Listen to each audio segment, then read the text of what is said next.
Salí de Nueva York un jueves por la noche. La ciudad se estaba quedando dormida mientras yo cargaba mi maleta, revisaba los papeles de las entrevistas y me despedía de mi familia. Cada paso hacia el auto me hacía sentir una mezcla de emoción y miedo. Tenía 2 entrevistas al día siguiente en Carolina del Norte, trabajos que podían cambiar mi vida. Conducir parecía la opción más económica, pero sabía que las 9 horas de viaje serían un desafío. Arranqué el coche y la autopista vacía me recibió con un frío cortante. Las luces de la ciudad desaparecieron lentamente detrás de mí, y el sonido constante del motor se mezclaba con mi respiración.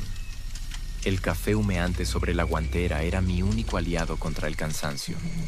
Por momentos, mi mente divagaba. Imaginaba la oficina, los entrevistadores, mi nueva vida. Pero cada pensamiento se veía interrumpido por el sonido de mis propios parpadeos y el crujido de la carretera.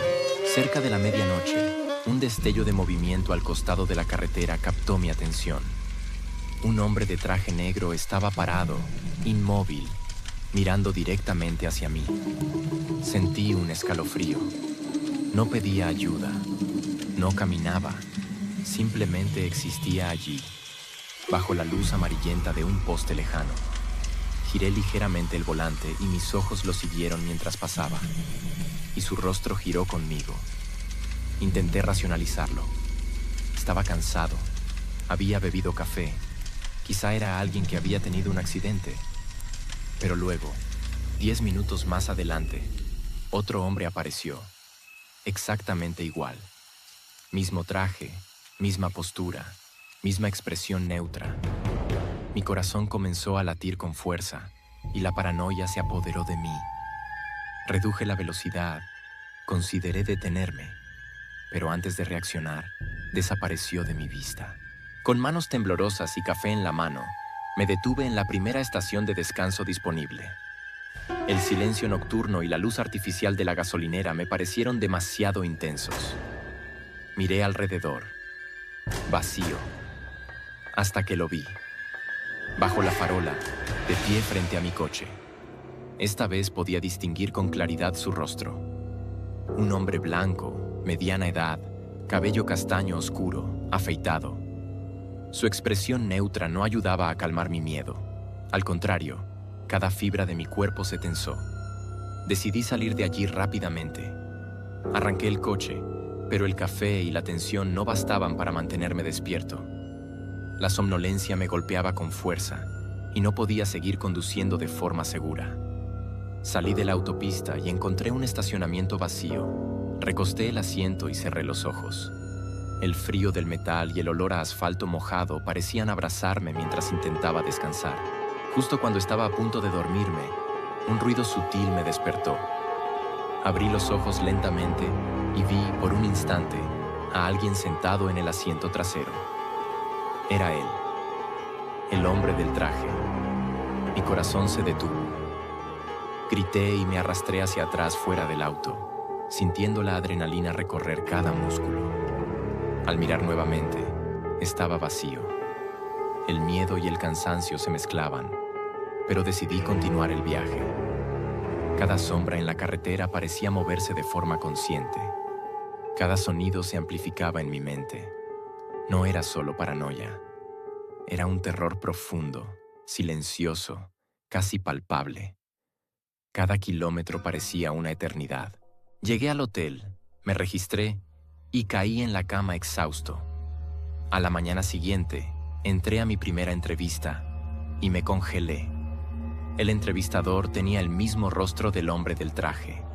Mi mente se debatía entre el sueño y la vigilia, entre la razón y el miedo. Era imposible no sentirse observado, incluso ahora. No importaba cuánto avanzara, algunas cosas siempre llegaban primero.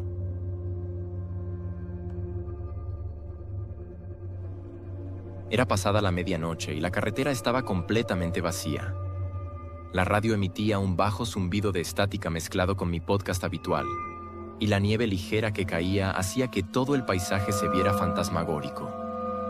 El tablero de mi coche indicó combustible bajo, y un ligero nerviosismo me recorrió. Había pasado por esta carretera muchas veces, pero nunca de noche y nunca solo. Abrí mi app de mapas y busqué la gasolinera más cercana.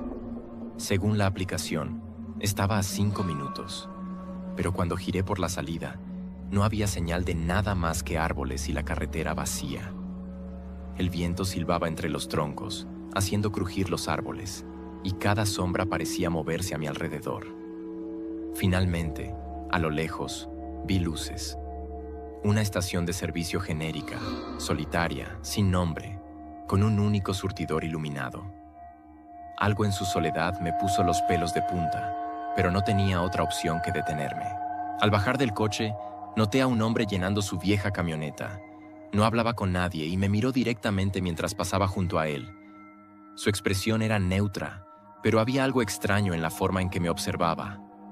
Pagué en efectivo, intentando mantener la calma, y volví a mi coche.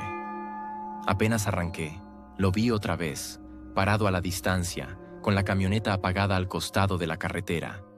Mi corazón empezó a latir con fuerza, y el miedo creció lentamente, como si algo invisible me presionara.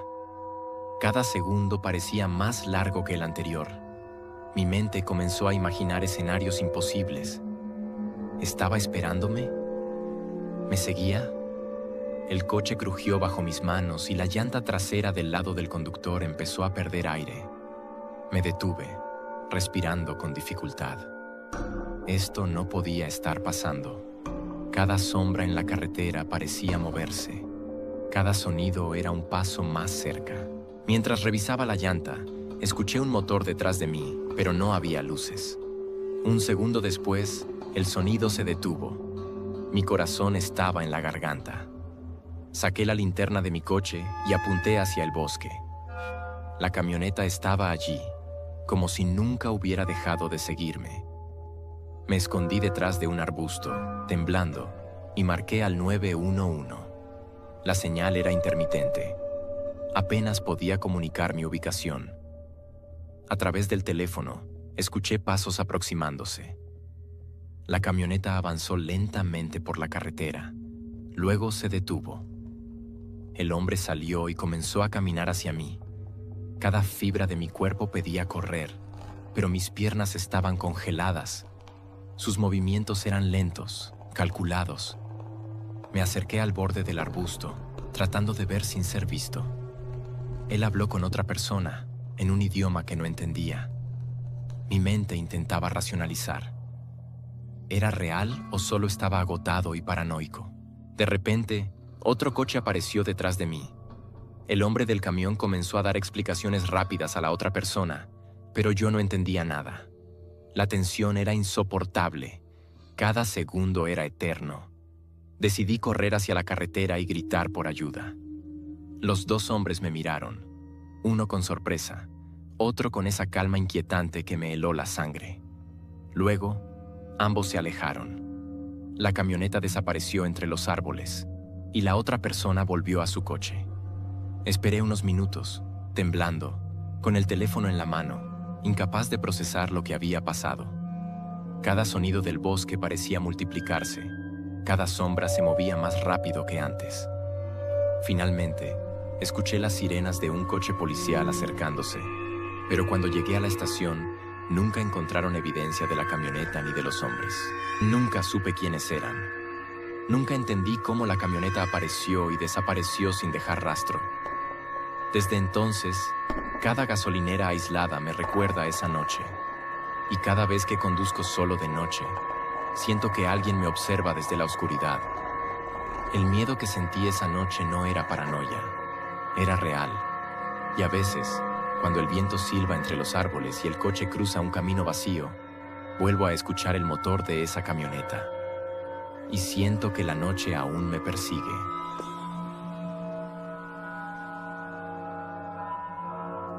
La nieve caía con fuerza aquella noche. Cada copo parecía bailar en el aire antes de chocar contra el parabrisas de mi Hyundai. Las luces de la carretera iluminaban ráfagas de blanco que se mezclaban con la oscuridad absoluta del bosque a ambos lados.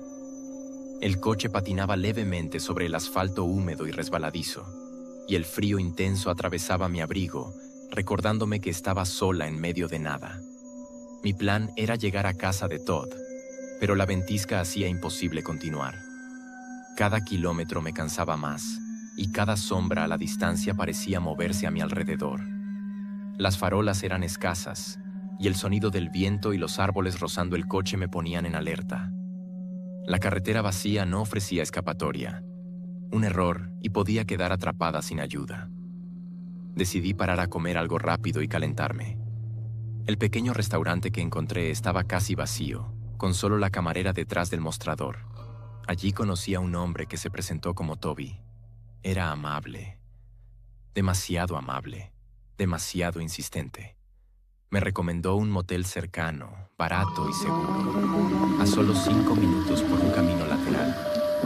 Su insistencia y mirada directa me hicieron sentir incómoda, pero al mirar la tormenta afuera, acepté. El motel parecía detenido en el tiempo. Un edificio bajo, luces parpadeantes y un estacionamiento vacío, salvo por un par de autos viejos. Al llegar, el recepcionista me entregó la llave sin una palabra, y su mirada era inexpresiva, casi mecánica. Subí a la habitación asignada en planta baja. Papel tapiz gastado, alfombra roja antigua y una cama que apenas parecía cómoda. Todo olía a humedad y a limpieza superficial. Intenté comunicarme con Todd, pero el Wi-Fi era débil y la señal de celular inexistente. Me senté en la cama, observando la ventana empañada, y cada sombra de la habitación parecía moverse por su cuenta. La tormenta afuera intensificaba el sonido del viento golpeando las paredes, y cada crujido del edificio me ponía en tensión. Mientras organizaba mis cosas, noté algo inquietante. Un auto nuevo había aparecido en el estacionamiento desde mi llegada. Al principio pensé que era otro huésped, pero algo en la forma en que alguien estaba sentado dentro, observando, me hizo estremecer. Decidí ignorarlo, aunque el instinto gritaba que no debía. Mientras me preparaba para dormir, escuché un ruido proveniente del baño. La puerta estaba cerrada, pero no recordaba haberla cerrado yo misma. Cada segundo que pasaba, mi miedo crecía. Lentamente me levanté y caminé hacia la puerta. El silencio me aplastaba, como si la tormenta y el motel estuvieran conspirando contra mí. Al mirar por la ventana, vi huellas nuevas en la nieve que conducían directamente hacia mi puerta. No podían ser mías. Mi corazón se aceleró. Intenté mantener la calma, pero cada sombra, cada sonido del viento, parecía acercarse con intención. En el estacionamiento, Toby todavía estaba cerca, observando, sin moverse, como si supiera que yo lo había visto. Intenté tranquilizarme, respirando hondo, recordándome que todo esto podía ser paranoia. Aún así, cada crujido del piso, cada golpe del viento en las ventanas, hacía que mis pensamientos se dispararan. El miedo se mezclaba con la soledad y la imposibilidad de huir en medio de la tormenta. Algo. Cuando llegué, Toby abrió mi puerta con calma, caminó hacia su auto sin prisa y desapareció por un camino de tierra en medio de la nieve. El recepcionista, inexpresivo como siempre, no hizo nada. Me sentí atrapada, como si cada movimiento hubiera sido observado y calculado desde el principio. Cada sombra, cada puerta cerrada, cada rincón del motel parecía tener ojos. Los minutos pasaban lentos y el miedo crecía con cada crujido del edificio. No había policía a quien llamar, no había vecinos, no había testigos. Solo yo y el silencio espeso que me rodeaba. Al final, el recepcionista me ayudó a mover mis cosas a otra habitación y pasé la noche sin dormir. La tormenta continuó afuera y cada ruido me hacía saltar de la cama. Comprendí demasiado tarde que este motel no estaba diseñado para que alguien durmiera, sino para que nadie pudiera irse. Por la mañana, me fui rápidamente, sin mirar atrás, sin hacer preguntas. Todavía recuerdo la mirada de Toby, la sensación de ser observada y el silencio del motel que parecía devorar todo a su alrededor. Cada vez que paso por un lugar aislado o escucho un crujido en la noche, el recuerdo regresa. recordándome que algunas noches no se olvidan y algunos lugares nunca deberían visitarse.